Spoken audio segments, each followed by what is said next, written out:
Welcome back, WNST, Towson, Baltimore, and Baltimore Positive. We are keeping calm. We are staying local. And thankfully for me, I have adults in the room. County Executive Don Moeller is keeping me in line with all things Baltimore Positive. Don, we can't be together. This is, no chicken and waffles. I know you can get a little carry out over at the State Fair. You can do a little drive-by, curbside, like a little walk for you on a nice day in Catonsville. But we are in pandemic times, and we're going to do this remotely for as long as we need to get the country back on its feet, right? A little distance learning as part of Baltimore Positive. Always start, Nestor, before we welcome our guests, start by thanking all of our sponsors. You mentioned State Fair, Fabies. These folks are hurting right now. Order crab cakes from Fabies. They'll send them all over the country. State Fair doing a great job from brunch, lunch, all the way up through dinner. And we thank our newest sponsor at Moeller & Gary Realtors, Jeff Moeller. They're still up and running. They're doing real estate remotely. So if you're getting ready to buy or sell, give Jeff a call at 410-746-1547. Nestor, you've met our guest today, Tim Bojanowski, the president of Zest Media Solutions. Tim, what's going on, man? Welcome in. Happy days on an unhappy day. We're all home. We're all trying to figure this out. And I think for all of us, this has created we were forced to think about new ways to look at things. And I know you're a guy that right on the front of LinkedIn, it says there's another way. There's always another way, but we don't find it until sometimes we have to go look for it. And the pandemic has certainly made all of us, whether it's our family, our loved one, our business, our community, sort of scramble a little bit and start asking questions. And I don't know if that's a bad thing, right?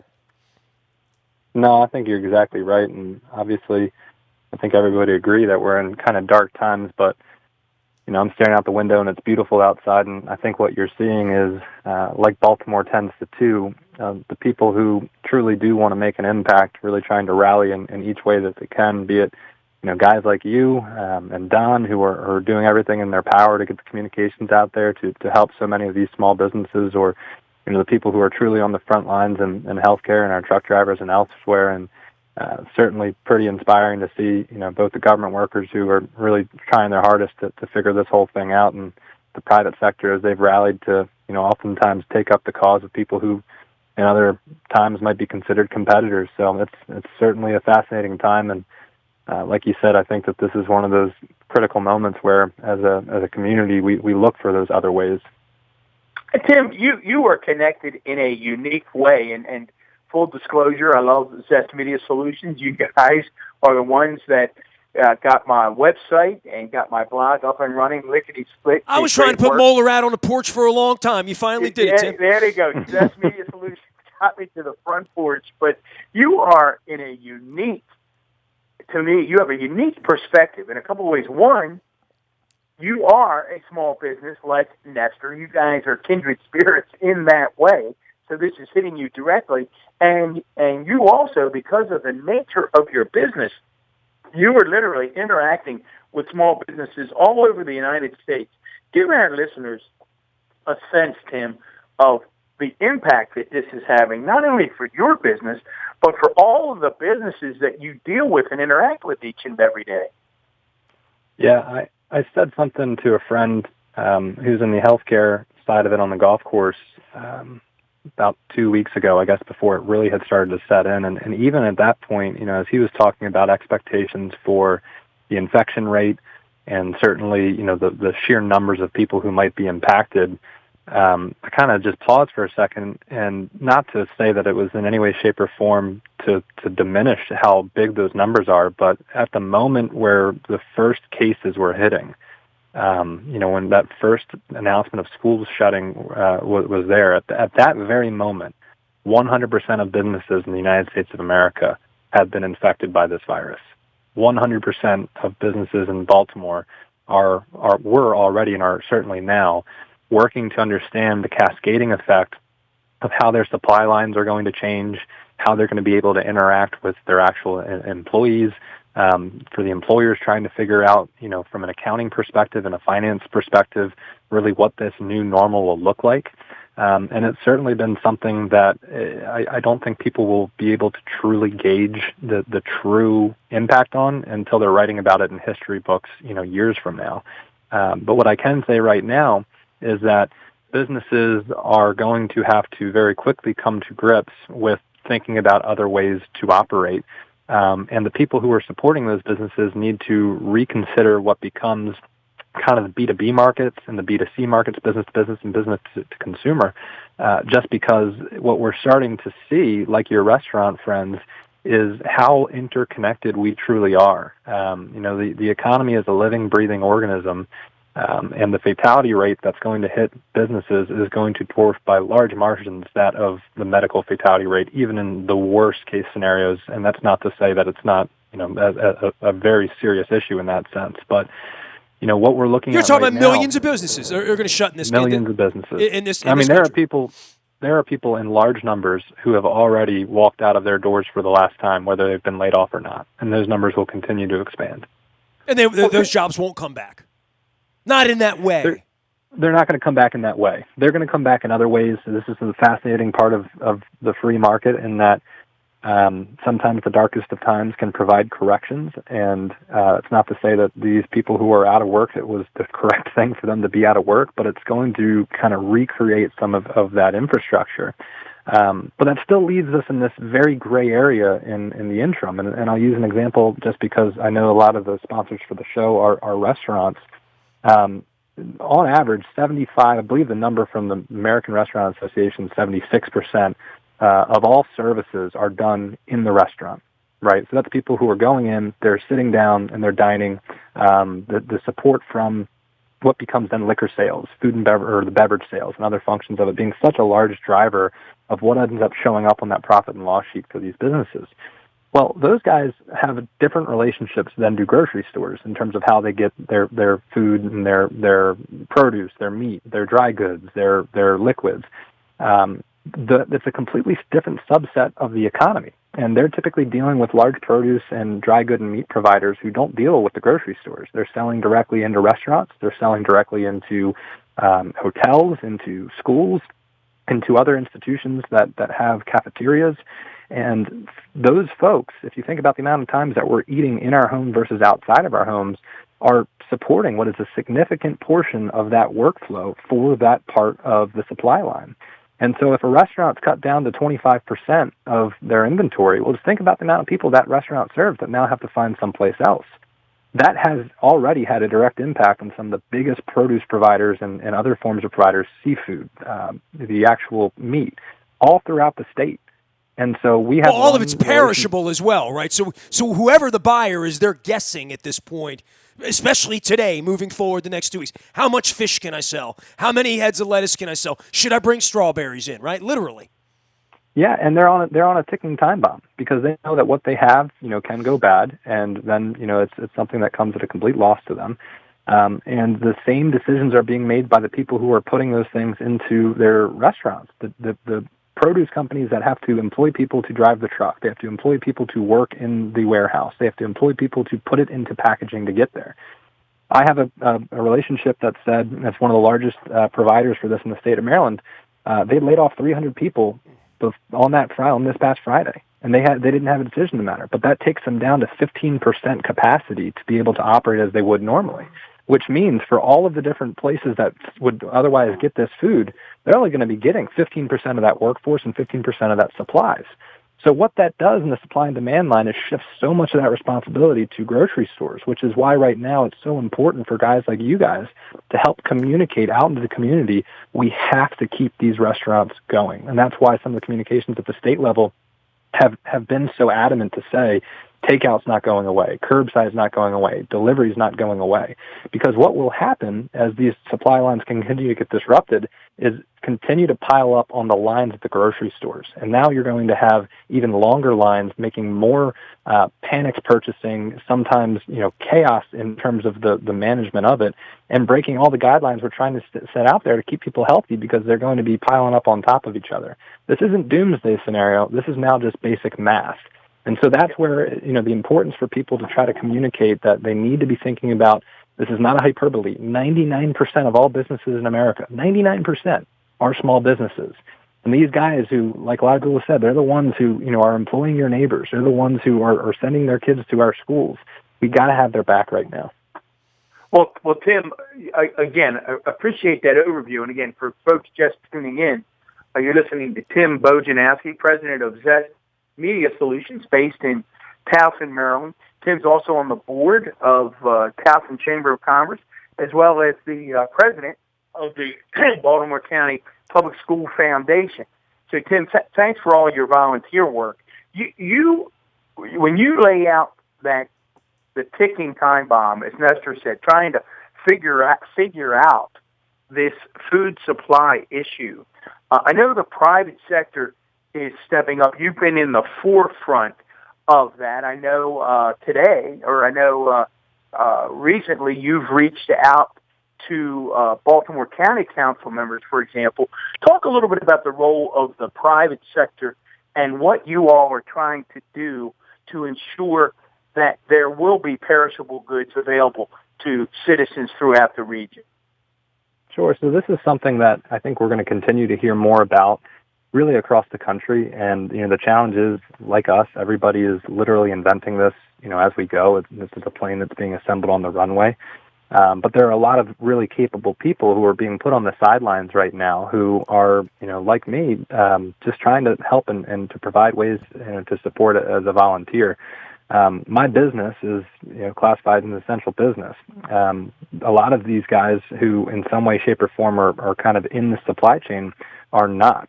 So what we realized is that there was going to be a whole host of people who are really good at what they do who are not going to be doing it. And if we can keep them active, if we can try to figure out ways to get them to lend the support either of their businesses or just of their professional skill sets and engage in that sooner rather than later, we'll be able to more significantly reduce some of these scarcity challenges that, again, it's just basic math. It's coming, and we need to be able to keep ahead of it at a community level. I've walked into a bunch of supermarkets, over the last 2 weeks like everyone else, and sometimes you go in and there's a lot of stuff, sometimes there's not a lot of stuff. It's as a almost 52-year-old person, and Don, maybe you can speak to this, being a few months older than me, it's disconcerting, right? I mean, you walk in and now the masks are out and the rubber gloves, and again, my wife and I were built for this, right? My wife's had cancer twice. She spent 155 nights at the hospital. It's 155 days of my life that I had gloves and masks and all that. It was always awkward. It was never normal. It became something of a new normal. I'm wondering how we're going to keep people alive. You mentioned keeping these restaurants and stuff.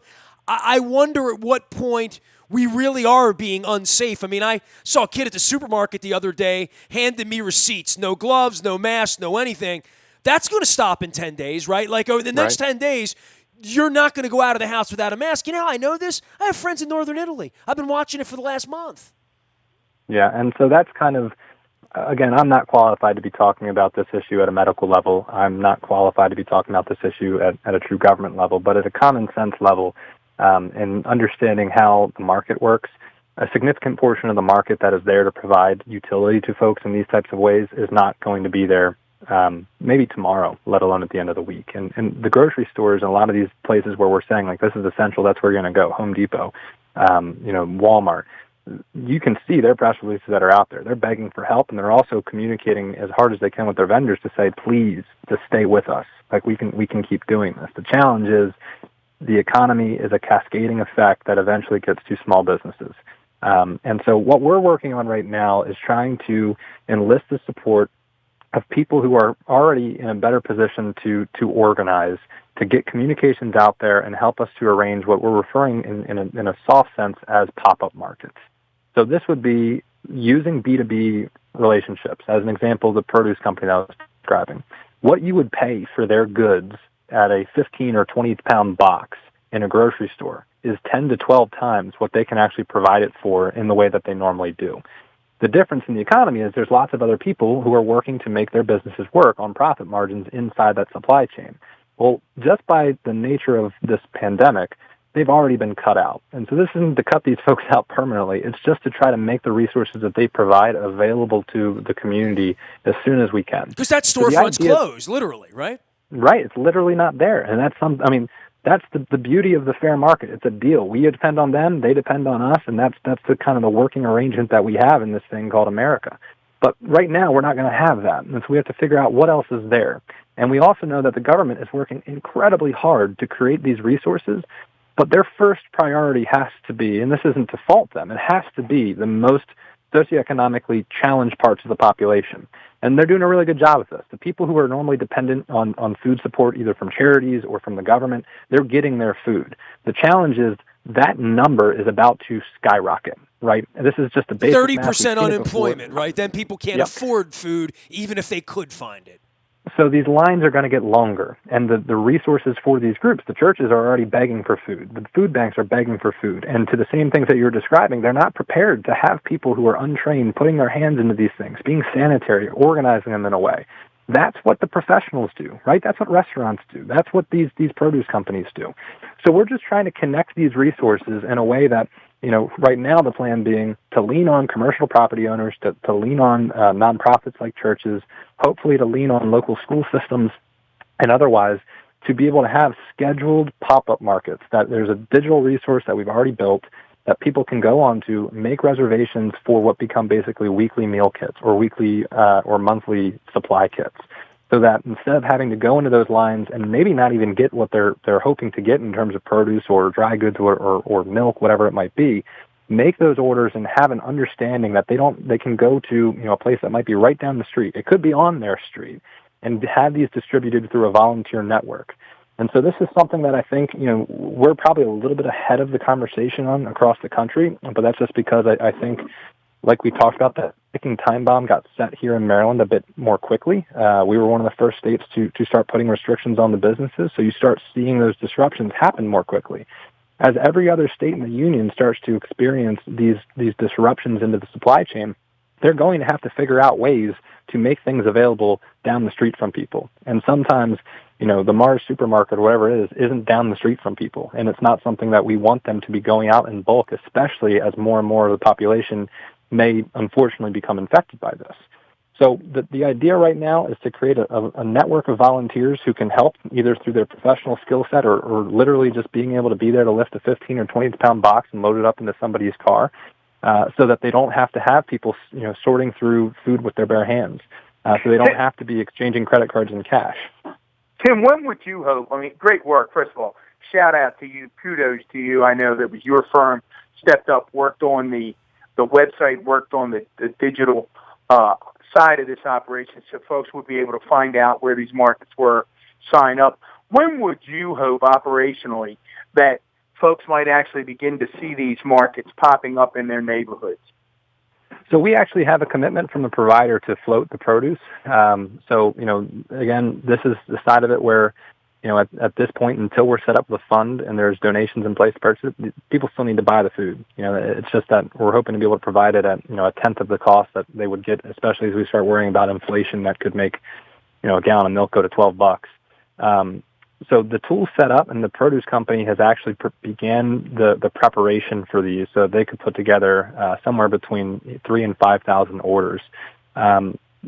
This week, we will be making that information public, and these pop-up markets, as soon as we have the commitments from the volunteers as well as from the property owners to say that we can go on their parking lots, will be made available on a Tuesday, Thursday, or Saturday immediately thereafter, which is when the produce company's trucks can go after. We're talking with the Department of Agriculture, who's got a whole network of farmers markets that won't open this year. That's unbelievable, right? Like, just on a side, my wife and I go to the farmers market every Sunday that we can, which I would say in 30 weeks, we go to the farmers market 27 out of 30 weeks, right? And we're thinking like, man, what... These people are growing that lettuce. They're growing the agriberries, growing those incredible berries that they have. How are we going to have access to those in the coming weeks? Yeah, and that's what the farmers are grappling with too. I mean, these are people who that's one of the significant profit sources for them, in an otherwise very contained, not very high margin ability to make a living. And they're the ones who are in our own backyard. So as you start seeing regional collective bargaining break down, and you get to very competitive bargaining where it's saying, hey, we need this gallon of milk. We can pay $14 for it, and we're going to make a 5% profit on it. That's how inflation happens. That's where the biggest socioeconomic struggles of the Great Depression occurred, was when that scarcity happened and inflation occurred. So we have to get to these groups and help them to continue doing their parts of their business. And that's going to require new resources. But the beautiful thing right now is that we live in a generation of innovation, and we have the ability to connect people like no other time in human history. And we have the ability to fulfill commerce like no other time in human history. So we've built out a pretty comprehensive tool that we hope to release. We're just working on continuing to secure these partnerships.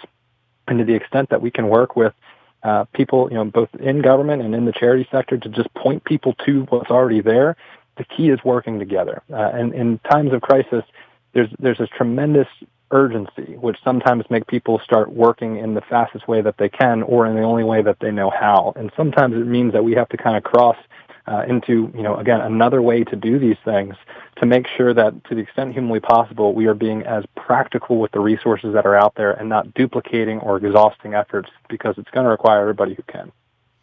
Nestor, another great story. You're determined to shine a light on all that's happening out there, all these small businesses. This is another great example of a small business stepping up, not only for themselves, but for others. Tim, before we let you get away, we're not going to let you get away without giving us a little commercial for Zest Media Solutions. I mean, you guys are a dynamic company. Tell us a little bit about what you do. Yeah, I see this big lemon up here, dude, right? Yeah, well, what I just found out is that we are essential, so I'll start off by saying we are an essential company. But, we're just people, man. So we tend to consider ourselves just kind of that next generation of the professionals that everybody's going to sometimes need. So everybody has their lawyer, their insurance guy, their banker. We fit that category where it's digital. So most of our clients, they're small businesses, and they're leaning on us to be the know-how and the legwork to help in sometimes times like this, where they've got to suddenly convert all of their business to their website. But hopefully more often when they're really just trying to get information about what they do out there and tell their story and let good people know how good they are at what they do. So if you can break that down a little more. If I'm out there in my car right now and I'm starting a small business, or I'm thinking about a small business, or I'm thinking I've got to do something else with my website, you guys are a one-stop shop, right, for digital communication. Yeah. Tell us, what's that every look business like? out there in the modern storefront that used to be that you'd rent a shop or an office building, you'd hang a shingle, put a sign out there, and then people would come inside. That doesn't happen quite like that anymore. So we start from the ground up in terms of helping people to create their brand and understanding what that business is going to look like.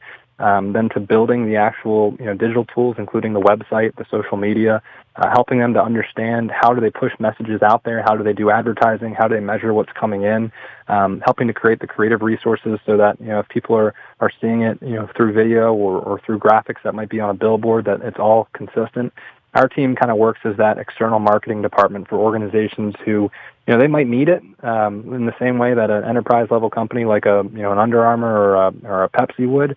But it's just not going to ever be resources that they have internally. So we work as an extension of those companies' teams, really trying to embed ourselves as their team to handle everything that they need from a web development, digital media, graphic design, and consulting and management from a marketing perspective standpoint. Where do they find you, Tim? They want to get more information. They want to get in touch. Where do they come get in touch with you? You give us a Google. We have pretty good results. We know a thing or two about that whole Google machine. So if you Google Zest Social Media Solutions or visit us online at www.zestsms.com, you'll see a big lemon like Mr. Aparicio was just referring to.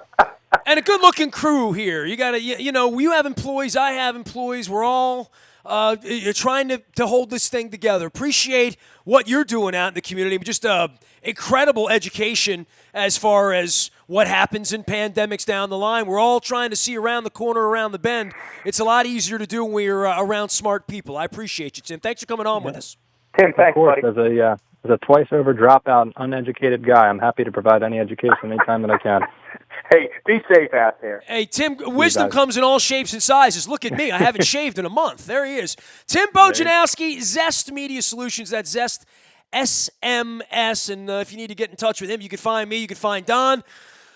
Doing the Baltimore positive thing, keeping calm, staying local, talking about how we're going to put all of this back together and wash your hands. We are WNST.net, AM 1570, and Baltimore positive.